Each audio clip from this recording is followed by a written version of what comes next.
गाईच्या दूध खरेदीमध्ये वाढ करण्यात आल्याचं बघायला मिळते। गाईच्या दूध खरेदी दरात 2 रुपयांची वाढ झाली आहे। दरवाढीमुळे दुधाचे दर 30 रुपयांवरून आता 32 रुपयांवर येऊन पोहोचले आहे।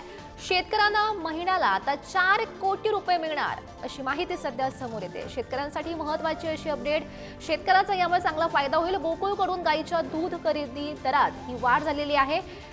2 रुपयांनी ही वाढ झाल्याचं आपण बघू शकतोय। दरवाढीमुळे दुधाचे दर 30 रुपयांवरून आता 32 रुपयांवर येऊन पोहोचलेले आहेत आणि याचमुळे शेतकऱ्यांना महिन्याला 4 कोटी रुपये मिळणार असंही समजतंय।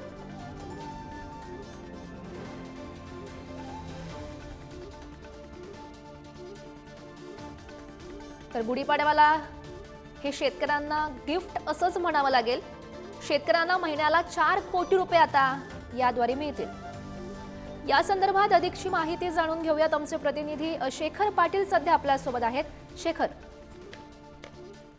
गौरी ही गुढीपाडव्याची भेटच म्हणावी लागेल। आज मराठी नववर्षाचं स्वागत करतायत, आनंदात सर्वजण आहेत आणि अशामध्येच आता कोल्हापूरमध्ये गोकुळ दूध संघानं जी आहे ती गाय दूध खरेदी दरात जवळपास 2 रुपयांची वाढ केलेली आहे।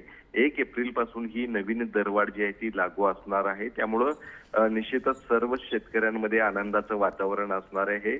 महिन्याला जवळपास 4 कोटी रुपयांचं शेतकऱ्यांना आता लाभ मिळणार आहे आणि याची घोषणा जी आहे ती आता गोकुळकडून करण्यात आलेली आहे। त्यामुळे निश्चितच आज नवीन मराठी वर्षाचं स्वागत सर्वजण करतात आणि अशातच गोकुळकडून अशा पद्धतीनं शेतकऱ्यांना एक भेट दिलेली आहे आणि त्याचं सर्वजण स्वागत करताना पाहायला मिळतात। गौरी, नक्कीच शेखर, तर या निर्णयामुळे खरं तर शेतकऱ्यांमध्ये आनंदाचंच वातावरण बघायला मिळेल। धन्यवाद शेखर दिलेल्या सविस्तर माहितीसाठी।